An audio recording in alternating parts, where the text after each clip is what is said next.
Good morning, and good morning it is. Stephen St. John.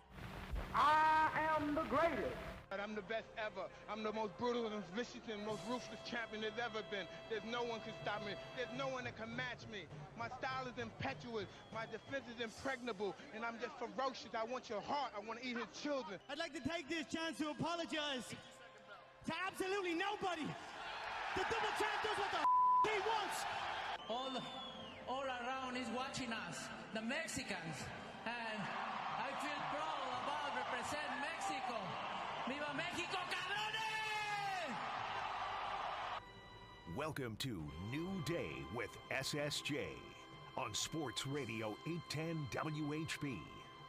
What in the wide, wide world of sports is going on here? Spartans! What is your profession? Are you not entertained? Are you not entertained? Is this not why you are here?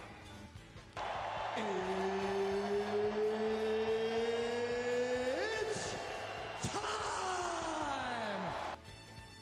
New Day with SSJ is presented by Walker Medical Linen Services, locally owned and operated, and HLAC certified to the highest standards. Walker has partnerships with hospitals, surgery centers, and medical clinics in and around the metro area.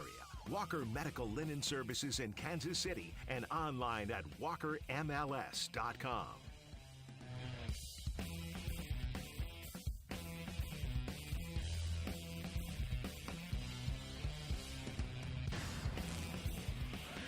Chiefs. Got a couple guys getting nicked in Gathings with a hamstring. Tony, ankle. Chu had an ankle. McCade, ankle. And Bolton got his elbow banged up. All in all, though, good practice, a lot of good work. Guys are moving around, good challenging, both sides of the ball against each other. Got a lot of 1 versus 1, 2 versus 2 work in today. So it was positive practice. Anyways, time's yours. Sorry, I couldn't hear you when you were talking about Nick Bolton's injury. Yeah, he tweaked his elbow. Yeah, just got it caught him, in between two guys. The Kansas City Royals. And Vinny gets it into right field for RBI number 70, and the Royals lead 1-0. That's right. It's almost automatic. The player is the property of the team. Left center field and gone. Freddie Fermin. And the Royals have hit another home run in this series. And after going 6 scoreless against Thorpe during the last homestand, the Royals have 3 runs in the first 2 innings. Yeah. Base hit left field, and the Royals come right back. Salvi has RBI number 72, and the Royals lead 4-3. 4th on the Royals all-time list, and that's going to drive in at least 1. And it is off of Fletcher's glove. 1 run will score. Junior went back because he wanted to tag and go to third. And Salvi has 2 RBIs today, and the Royals are back out to a 2-run lead. Slammed to deep right field, and Vinny has a long home run to right. He has a 3 RBI game. Guys pulling on the same end of the rope. Freddie Fermin, that's base hit number 4 today. RBI number 3. Look at the Ferminator. And Benintendi strikes out. And the historic losing streak has now gone to 17 in a row. And Chris Bubich gets the White Sox in order in the 9th inning, and the Royals begin the road trip with a 3-game sweep in Chicago. What stands out to me about him is the quality of his at-bats. He puts up a professional at-bat, regardless of righty or lefty. Today he got hits, but at certain times you're not going to get him, but the quality of his at-bats are very consistent. Yeah, he's a guy who, when he was coming up, was not really considered a top prospect by the experts, so to speak, but he's really been a key player for you, hasn't he? Well, the big leagues are littered with guys that were never a prospect. And somebody told me a long time ago, there's no prospects in the big leagues, there's big leaguers in the big leagues, and Freddie's a big leaguer.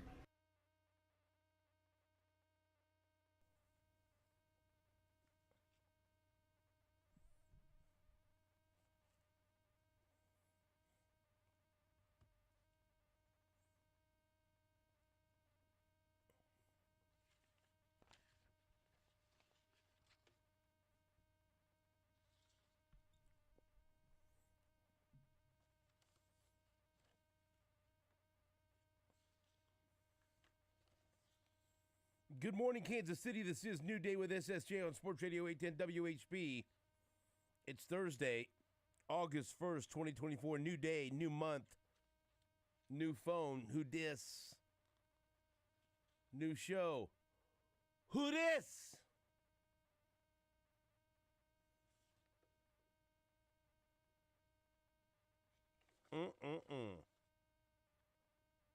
Royals sweep the White Sox. And a lot of people getting hurt at Chiefs training camp. So there was a lot going on yesterday, late morning into the afternoon, with the end of practice into the afternoon game between the Royals and the White Sox. At least there was plenty of good news coming out of Chicago with the Royals. And they put the beat down on the Chicago White Sox 10-3. And they start the road trip off with a sweep. Now they're in Detroit. How about those Royals? For 4 games. But Brady Singer pitched very well. 7 innings, 6 hits, 3 runs, 0 walks, 4 strikeouts. That's win number 8. ERA sitting at 2.88. We saw the Royal debut of Lucas Erceg. He gets to hold. Clean inning, couple of strikeouts. Matched by Chris Bubich. Clean inning, couple of strikeouts. There you go, bullpen. That's what you do. Yeah, how about that? The boys are playing some ball, huh? Freddie Fermin with 4 hits, 4 for 5, with a run scored, 3 ribbies, including a home run. Yes. Did you know that Freddie Fermin is hitting .304 now with an on-base percentage of .354? Yes, please. Go on and keep him in the lineup. Vinny Pasquantino had another good day. He was 2 for 5 with a run scored and 3 ribbies. Salvi had 3 hits and a couple of ribbies and a walk. And then, of course, that's right, Bobby Witt Jr. White Sox were glad he's getting the hell out of town. 2 more hits, 2 for 3, 3 more runs scored, and a couple of walks. So just rolls out there and gets on base 4 times. And now he's like right on the edge of getting into Stupidville when it comes to his slash line. Okay? Because he's hitting .349, so he's almost hitting .350. His on-base percentage is .396, so it's almost .400. And yes, that's right, his slugging percentage is .596. And that's almost .600. So now, I mean, it's just, which is stupid. He's flirting with that OPS of 1,000. And almost hitting .350. And, he stole base number 24. Just to sprinkle that in there. Bobby Witt Jr. And so now we can finally close the book on the month of July for Bobby Witt Jr. And my God, what a month it was. And he finished strong with that performance. It's just, I mean, it's fair to say, that's one of the greatest months that really anyone's ever had in Major League Baseball history. It's certainly one of the greatest months that a Kansas City Royal has ever had. Did you see Rainey Jazierli's tweet yesterday? I'm sure I did. Go ahead. Bobby Witt Jr. finishes July with a .489 batting average, 44 for 90. That's the 4th highest batting average with a minimum of 80 plate appearances in any month. Let me see. Let me think. Let me since guess. 1931. So it's I know he's behind George Brett, July 1980. Correct. That's 3rd. Todd Helton. Todd Helton. That's number 1. May 2000. 500. 512. That's stupid. And then another Hall of Famer, number 2. Give me a year. 2004. June of 04.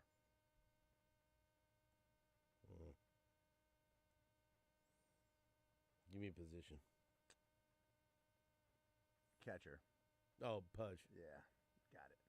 Okay. I knew that was a giveaway. I was trying to think of a better, a harder clue. Yeah. You got it. That's It's not a giveaway. I mean, no. Pudge Rodriguez. Got it. Ding, ding. And then number 4, Bobby Witt Jr. Yeah, he was ahead of George when it came to slugging percentage, I think, in July.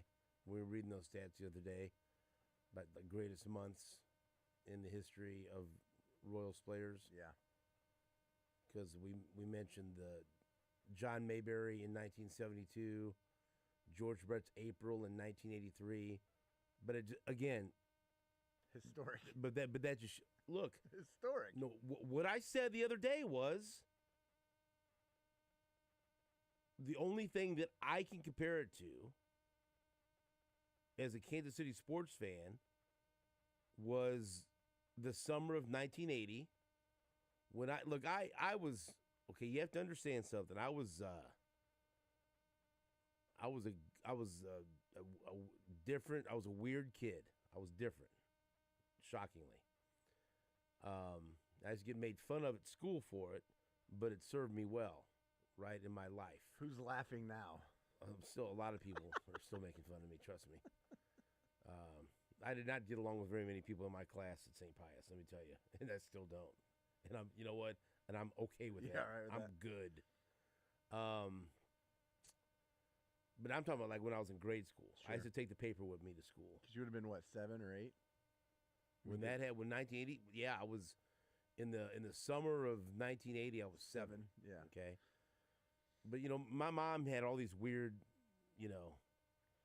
She was great with teaching me how to read at a really early age, and I mean, I felt like I went through school more at home than I did at school.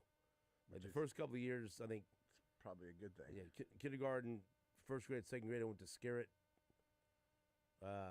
grade school, and then they put me at St. John's Catholic School on Brooklyn and Independence Avenue, starting in the 3rd grade, and that's where I met Big Tom and the Cooch, and the rest is history. But like she used to. A lot of kids read to their. A lot of parents read to their kids. She used to have me read to her. You know, when I was 3, 4. You know, read stories, read all this stuff, and I used to love reading the sports page. I just did. I like to read. Well, again, weirdo. I used to like to read about like politics. I used to like to read about the president. I used to like to read about stuff like that. And then I used to read about sports, and I would have a bunch of books about John F. Kennedy. This is, you know. But I would read the sports page every day, and I would love it. And I became, and people that know me know that I deal with massive OCD, and I have this obsessive compulsive personality. I deal with social anxiety. I deal with all these quirks, all these different things, right? I became obsessed with George Brett to where, you know, every morning I had to read the box score, even if I knew what happened the other night. I had to see it. I'd look at it. You know, I'd read everything, see where his average was. And I used to call and so when they were on the road, right, or if I wasn't at the game, but especially if they're on the road, I would call the Kansas City Czar sports desk. And I knew the number. I don't know if it's the same. 816-234-4355, I think. You don't need to call them. I'm just telling you so I used to do that, right? And I'd call them, and they, to the point where, God bless them, whoever answered, they got used to me. Because I would call, you know, this kid, what was the final score of the Royals game, and what did George Brett do, you know, when they're playing out in Anaheim? Royals won 4-2. He went 2 for 4 with a home run and ribby. Oh, thank you. Click, you know. Or then my grandpa would say, call the sports desk, you know, See what he did. And I would call them a couple of times a week. And they were always so cool to me, right? Because they just got used to, and they probably got this little kid was calling, trying to find out what Brett did or whatever else, Or I'd call, did George Brett come off the DL yet? Or, that was my internet. I'm not kidding. I'm 5, 6, 7 years old. And a lot of it was my grandpa making me call the sports desk to find, or I'd call my grandpa. Grandpa, he went 3 for 4, like late at night, or, there's a game just finished. West Coast game. Whatever, What do you do, mijo? But the most vivid memories of that was in the summer of 1980 in his chase for 400. Yeah, I mean, I remember my dad. What's his average now? I'd call the sports, says, well, he's hitting 397, weird kid. I mean, I was born in 80, but I just remember stories about. I'd be shocked if you remembered 1980. No, I remember my dad and my brother telling me, like, every night, you were checking the sports page. It took over the city. It captivated everyone. Because the newspaper came twice a day.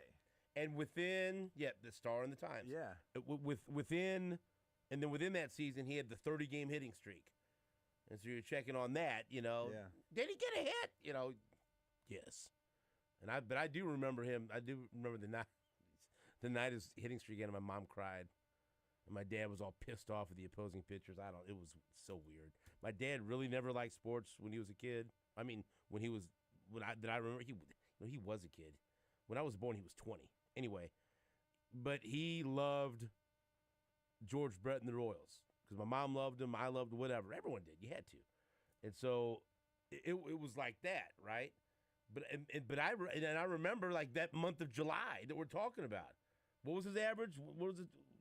What did he hit? 494.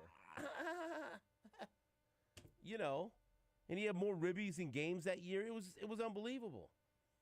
And then they went to the World Series. All these things, right? That's the only thing I can compare this to. And I was 7. But I remember, and we were spoiled, but we all knew, like, he's the best hitter in the world, and he plays for the Royals. Could you believe this? And in that point, they were, playoff 76, playoff 77, playoff 78. He's hitting 3 home runs in a playoff game. He's doing all these unbelievable things. He's doing, like, I can't believe he did this. That was all. I remember being we'd go to my grandparents' house every Sunday. And I remember these conversations. Can you believe Brett? Oh, I can't believe he did. It was just unbelievable. This is the only thing I can compare it to. What Bobby Wood Jr. is doing. And that backs up my point. And so you think Bobby Wood Jr. was unbelievable, hitting 489 this month, in the month of July. Brett, he wasn't quite as hot as George Brett was in July of 1980. That's how great George Brett was and is, and that's how unbelievable Bobby Wood Jr. is, that he's put himself into this conversation. I never thought I'd be talking about a Royal having a month like that ever. I never thought I'd come on here like, well, so-and-so hit, 484 this month. It doesn't happen. It doesn't happen. And so I'm sure there are people who quit talking about George, but hey, it's what I know, and it's what I compare it to. It's the only thing I compare it to. Like with Patrick Mahomes, I got nothing to compare that to. I got nothing to compare that to. Zero. I have there's nothing there.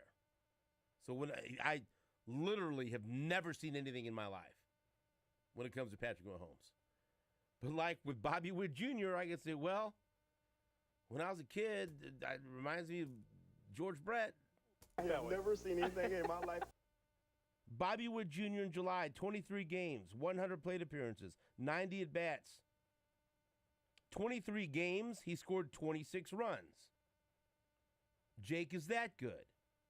23 games, he scored 26 runs. Yeah, that's okay. Pretty solid. He had 8 doubles, 1 triple. He hit 7 home runs this month. 7 home runs this month.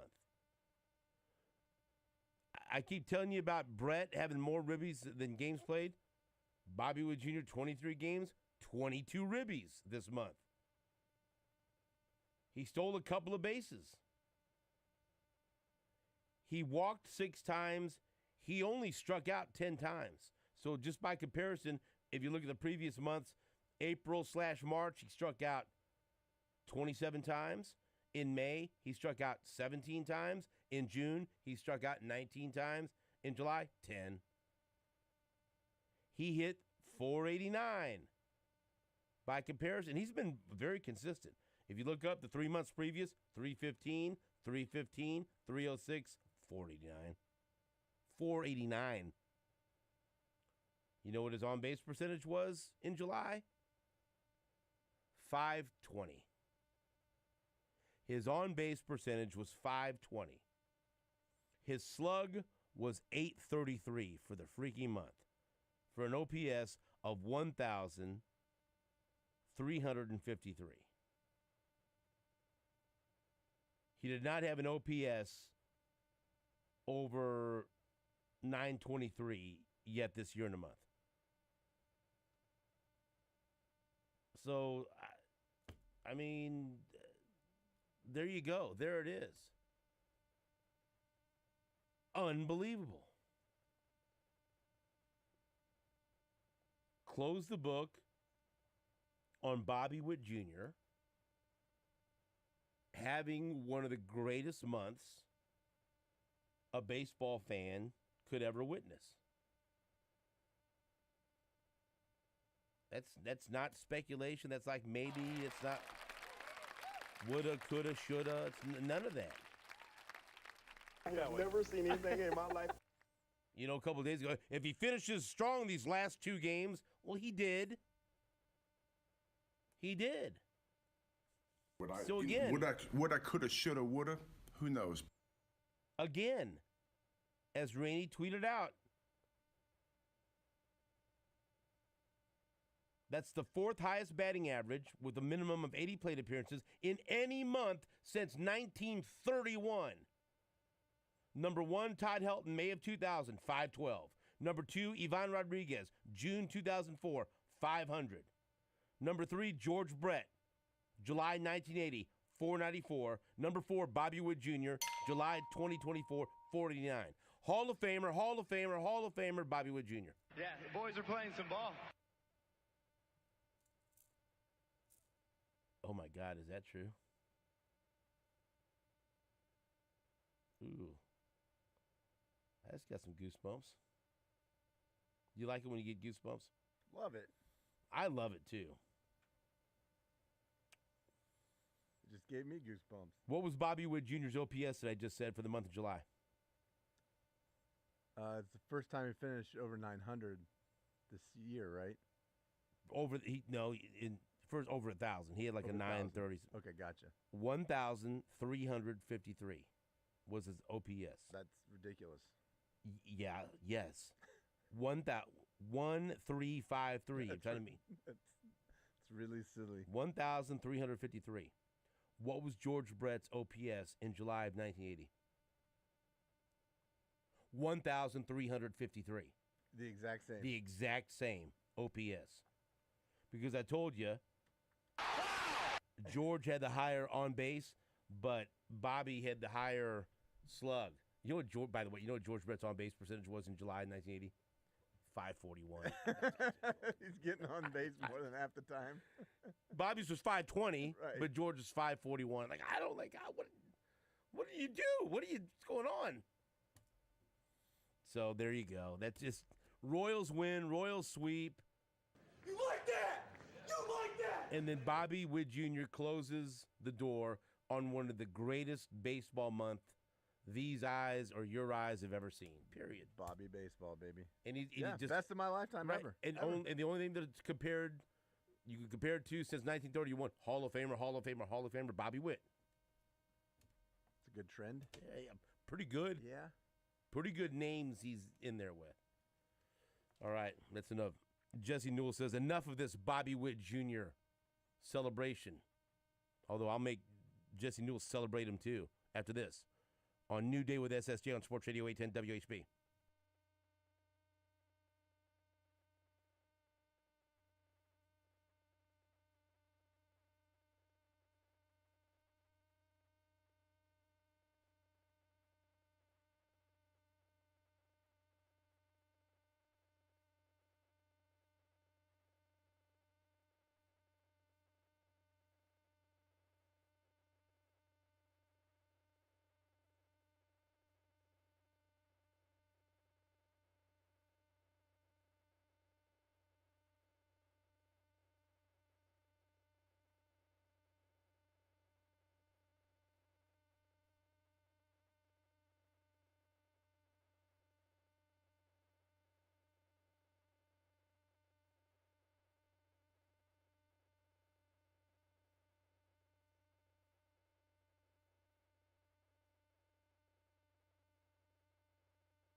Oh, my God, that's Jesse Newell's music. It'd be crazy if he ran in here with a steel chair then and hit Jake with it. Not suggesting anything. Yeah, it'd be a bad idea, Jesse. Well, or a great idea. We have Jesse Newell from the Kansas City Star. You never know when he's going to be on the show. He's busy covering camp, damn it, but he still has time to stop by and talk about Bobby Witt Jr. Not kidding. By the way, I was just to let you know how my brain is everywhere today. Jesse came in here and thought I was going to be ranting and raving about Bobby Witt Jr. Instead, he got an earful about Susan and I going to the Moulin Rouge musical at the Music Hall last night, and how fantastic, how outstanding it was. It was magnificent. It was wonderful.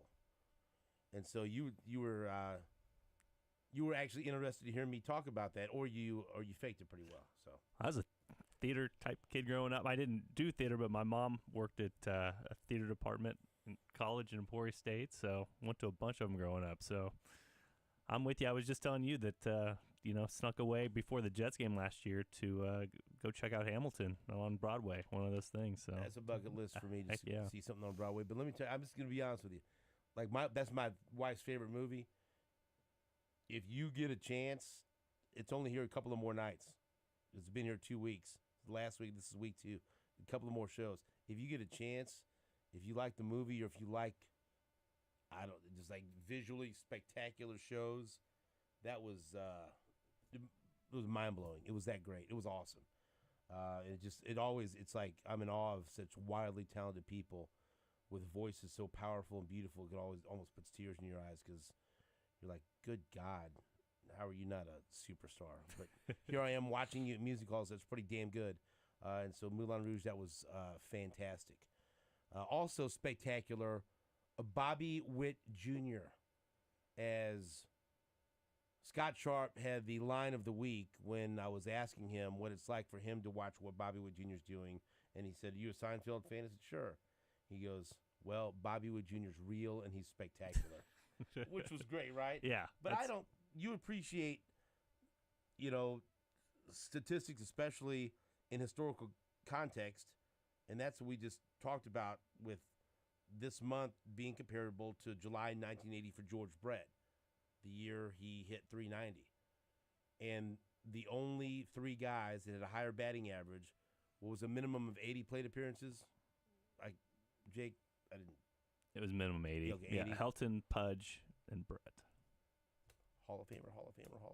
Yeah. I don't know. Put a bow on it. What we just saw, what we're seeing right now. It's hard for me to continue to put it into words. Yeah. It reminds me of the conversation we used to have. I remember, when he was going through his struggles at shortstop, I sat in here and they kept him at shortstop. I said, maybe the biggest thing of this whole year for the Royals, no matter if they win or lose or whatever, is if he sticks at shortstop. Because at the time, his first year, he was really bad at shortstop, and now he's amazing. So they stuck with him. They got him good coaching. And the fact that he's doing this as a shortstop instead of a third baseman is a huge deal. I called back up StatHead Baseball Reference. You can do a player comparison on this. And this is what it means, not only for this year, because obviously it's exciting for him personally this year and the Royals potentially make the playoffs this year, but the dude's 24. I pulled up a comparison, his age 24 season to Alex Rodriguez's age 24 season. And, I mean, it's looking in a mirror. You know what I mean? Like, A-Rod had a few more walks, and he'd obviously been in the league a little bit while longer. But, like, if I transplanted and said, hey, the Royals are going to have 24-year-old Alex Rodriguez signed up for the long term, what do you think about their long-term future? You'd feel pretty good. I mean, that's the type of superstar potentially they're on the verge of having. But, just to put it, age 24 season, Alex Rodriguez, he's finished with 10.4 WAR. Bobby Witt's at 7, so he's on his way to potentially 10. But you're talking about batting average. Bobby Witt, 349, A-Rod, 316. On base, 396 for Bobby Witt, 420 for OBP. Again, this is Alex Rodriguez's prime here, too. Starting to hit his prime. Slugging, 596 for Bobby Witt, 606 for Alex Rodriguez. So OPS, you talked about it, Steven. Bobby Witt right on the verge of 1,000. He's at 992. Alex Rodriguez was 1,026. You look at OPS plus, which takes into account the actual hitting conditions of that season. Remember back when A-Rod was doing this, the ball was juiced. OPS plus, 100 is average. Bobby Witt's at 171, so he's 71% percentage points above an average player. Ball wasn't the only thing that was juiced. Yeah, well, A-Rod was... A-Rod, I'll keep going. A-Rod was 163. So comparing his time and what he did, Bobby Witt Jr. this season is better than Alex Rodriguez's age 24 season, That's and right. we know the type of career he had. A-Rod, one of the greatest of all time. So, Brett's a great comparison, again, because that's things that we've seen and felt and been around in this area. But also, Brett was not a shortstop and was not stealing bases and was not doing the all-encompassing things. And so, if you take your team, sort of like, let's take the Chiefs and let's put this, you get the greatest football player of all time, and let's see how you do over the next 15, 20 years. You start with baseball, it's like, hey, let's drop A-Rod into the Royals roster and see how they do the next 5 to 7 years. That's the situation Royals fans are in right now. Just takes my breath away. But like and again, I'll go back a year before 1980, 79. It's like Brett, 212 hits, 42 doubles, 20 triples, 23 homers, 107 ribbies, 17 steals, hit 329. That's Bobby Witt Jr.-ish. By the way, in 1980, his OPS was 1,118.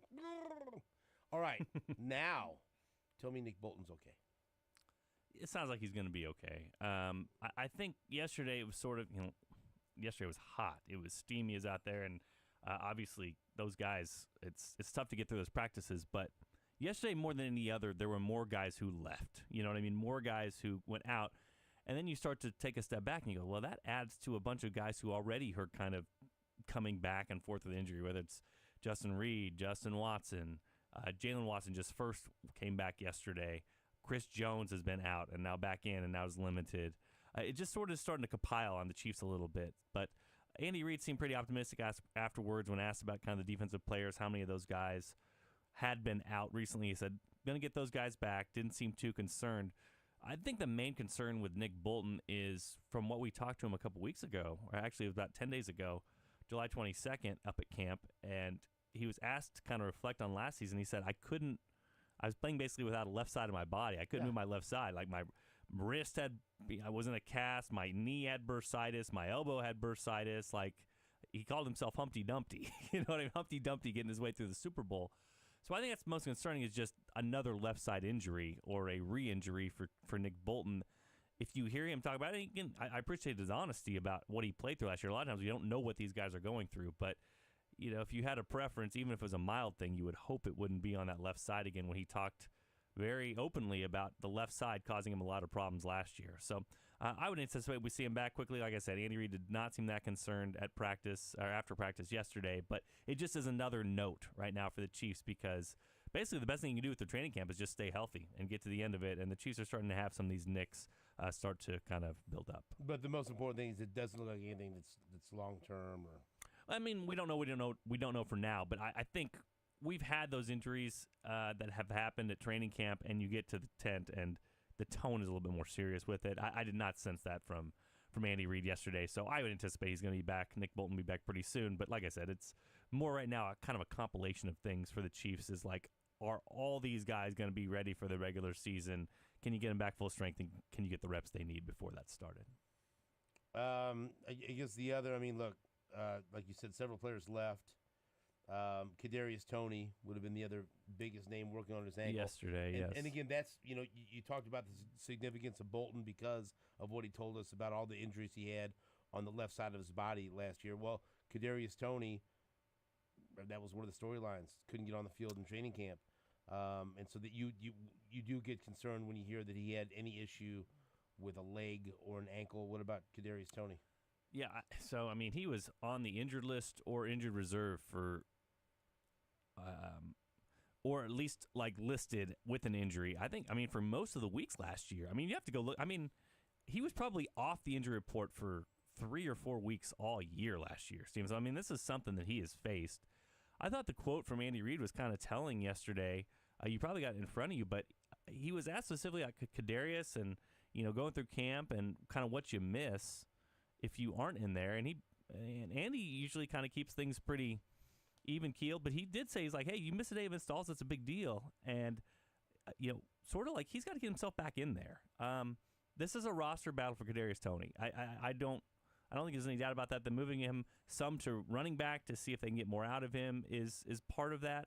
But I don't think this thing, for the first time since they've gotten him, this thing is not guaranteed for him to make the roster. So the injury-prone thing is definitely with him. It's definitely been a thing in his past, and this is probably a time he needs to push through as much as he can and prove that that's not going to keep him off the field if he doesn't need it to, because right now there's a lot of eyes on him to see if he's going to make this roster, and the Chiefs at least have a few more options at receiver since they put so many of those. Since you add Hollywood Brown, since you add Xavier Worthy, they push the other guys down. So now they're not as reliant on Kadarius Toney as they potentially were a season ago. Right, he had to make the roster last year. He doesn't have to make it this year. Yep.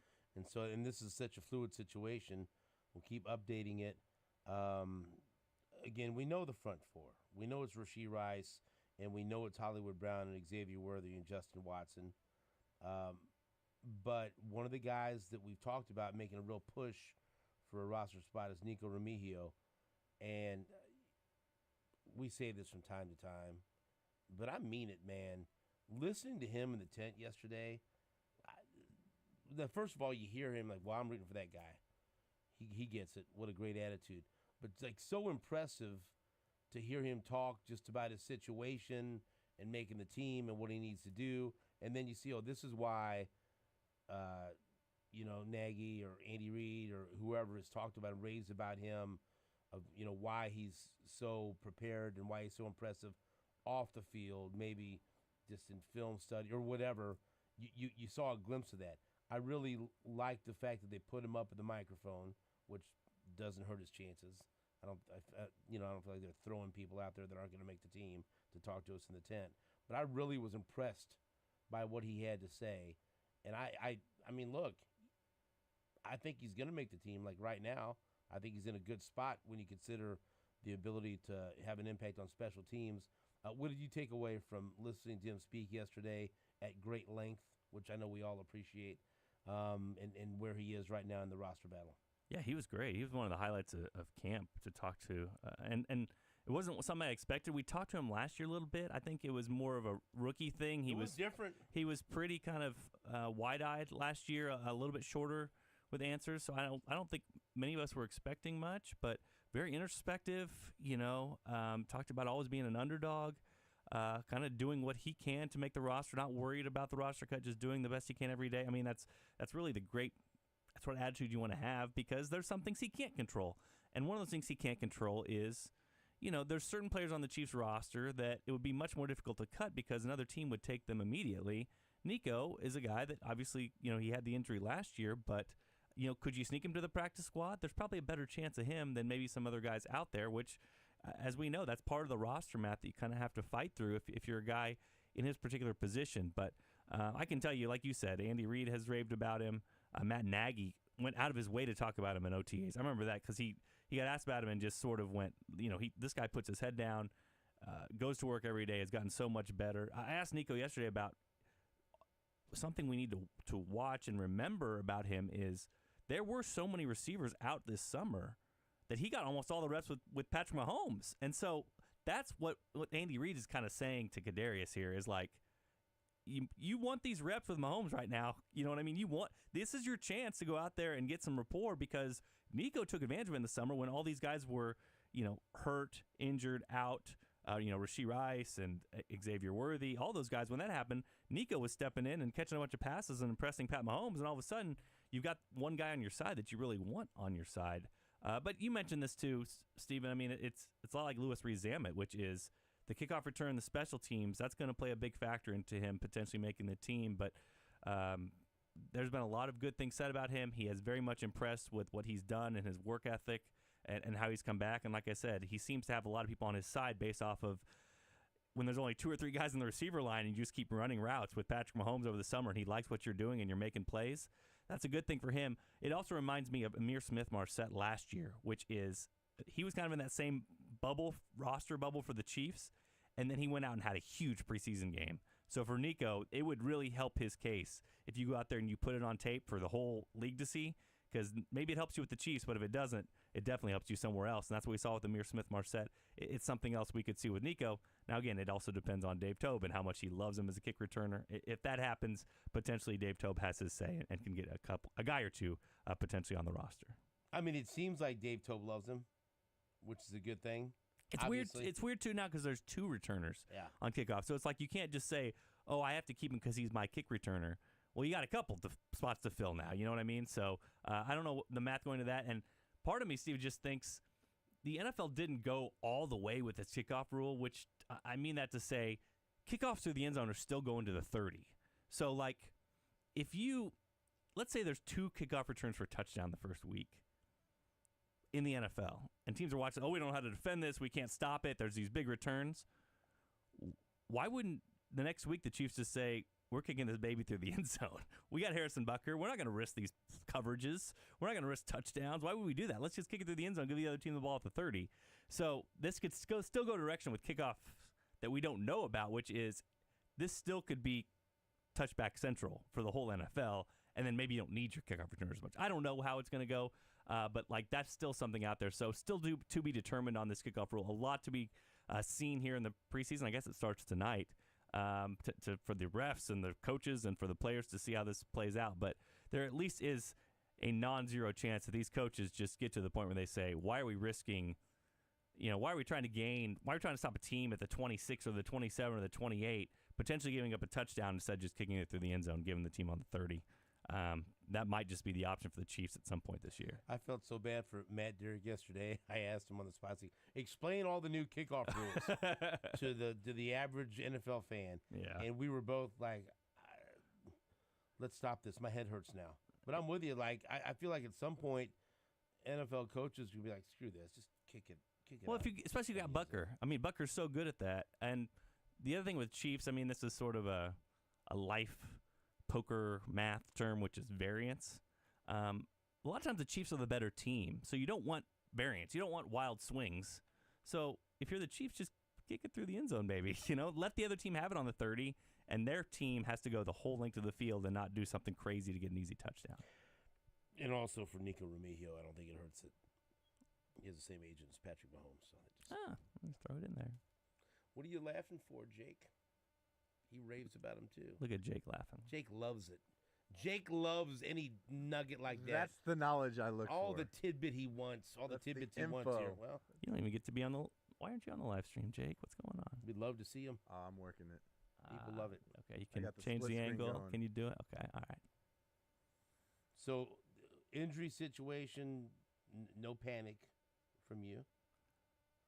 No. Something to monitor. Right. I mean... The Chris Jones one, the Justin Watson one, the Justin Reed one, something to monitor, But I just like when I was listening to it and hearing people describe Nick Bolton and everything else, I'm like, oh no, oh my God, don't do this to me. Not there. And again, just something to pay attention to, especially with the talk of the left side for him. You hope for him he has a year where he can be mostly healthy. I mean, we know what he can do, and we know how cerebral he is and how much he helps the defense by just being out there. But we've talked about some of his limitations in pass coverage in the past and what he can do there, and you have to think that not being able to move your body plays into that. So you said it, contract year. You hope for his sake that he can go out there and have a healthy year and be at his top form. Just not being able to move my body hurts me just doing a radio show, and so can't imagine playing linebacker. Suamataia seizing the left tackle spot. We update this every week. Are you feeling better about Suamataia being the guy? Yeah, I think we were on with that one. I think they want him to win this, and I think he has a great shot to win this. So the fact he continues to be out there with the first team, the last 4 practices or whatever, and get that start when he didn't have to, I think he's going to be the starting left tackle game 1.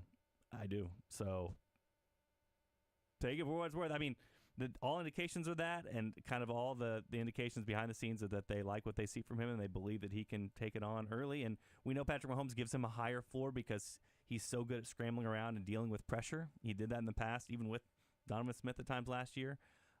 We've seen some flashes from Kingsley, too, in the run game that could give the Chiefs a little bit better push there. That's not what you got him for. You'd rather have the pass protection, obviously, because the Chiefs are going to throw the ball over the yard. But if you get a little bit more there, then that's helpful, too, and that goes into the overall package. But, yeah, all signs are that he's going to be the starting left tackle for the Chiefs week 1, and it's a crazy thing to think about just based off of their history and what they're going for this year. Going for a three-peat, starting potentially a rookie left tackle, those two things usually don't go together. I'll say the other storyline we've been following is how the Chiefs are going to replace L'Jarius Sneed. And, Najee Johnson, if he could just stay on the field, looks like he's pressing for plenty of playing time this year. But, and I told the story the other day, when I was out there at the charity softball game put on by Justin Reed and Trey Smith, like, I'm such an idiot. I was, like, watching, like, God, this guy's a great athlete. And then I'm like, moron, all these guys are pretty much great athletes. Like, watch them fly around the bases, But, like, Trey Dean, who's oh, my no God, longer on the team, he took over. I was like, this guy's one of the greatest athletes I've ever seen in my life. But Kelvin Joseph was a guy that I admittedly had no idea was on the team until the charity softball game. I knew, but you just like, oh, okay. Oh, that's right. He was a second-round pick with the Cowboys. Oh, it just hasn't worked out. So, okay, he's got some pedigree there. And then he starts to do some things where you notice him in practice. And then the ding, ding, ding, ding, ding, Andy Reid mentions you, and so that's a good thing. He made some plays yesterday. We talk about all these other guys, but he's an interesting candidate to make this squad. What about Kelvin Joseph? Yeah, so, very fascinating, the guys they have in there and kind of how they want to mix and match this, because I wrote about this last week, or actually earlier this week, about Trent McDuffie. He played on the inside last year. He let L'Jarius go to the outside. He blitzed, saved the Super Bowl for the Chiefs when he kind of backed up. He said they kind of had a little bit of a tell from the 49ers that Brock Purdy usually snapped it within a certain time period. I mean, that's how detailed these guys go for the Super Bowl. But that's why Purdy looked at him, he backed up, and then he took off because he figured, I'm going to rely on my coaches and my tell, and kind of timed at the right time. But he was inside last year. The Chiefs are still trying to find that inside guy this year, and there's not a perfect candidate, I'm not sure, when they look at their roster and the guys they have there. So McDuffie's gone back inside on some of this stuff. Maybe he'll still be inside some this year and not just take on that L'Jarius Sneed all outside role. But when you're talking about these other guys, Joshua Williams, really good physical tools, just some inconsistency there. Probably not as good in zone as he is in man. Jalen Watson just returning out from labrum. Probably a better overall player, but maybe a lower ceiling. And then with all these injuries, you talk about Kelvin Joseph. Kelvin Joseph, super high highs, super low lows. Okay, like he will have a couple great plays in there, and then a couple plays you're like, again, sounds like you're describing Jake back in the 2014-2015 era. It could be any time for Jake, right? Well, I mean, really. But no, I mean that's what you'll get. And then Najee Johnson. I mean, Steve Spagnuolo has like a man crush on Najee Johnson. If he can remain healthy, I think he'll be a big contributor on this team. But they are still trying to figure out the pieces and where they go. Kelvin Joseph part of that mix, but he needs more consistency. The other guys, just are in there as well, and a lot of those guys just need to get on the field. What's happening today? We got 2 minutes. Anything special today at camp? It's going to be hot. It's going to be another long one, and this is one of those that Andy Reid has his teams push through. You know what I mean? To be good teams. So yeah, it'll be a meat grinder out there, and I'm assuming they're going to go long and take a quicker one quicker one tomorrow. Day off Saturday, and then get ready for the preseason game next week. What's been the best media lunch this week that I've missed out on? Have you guys had steak yet?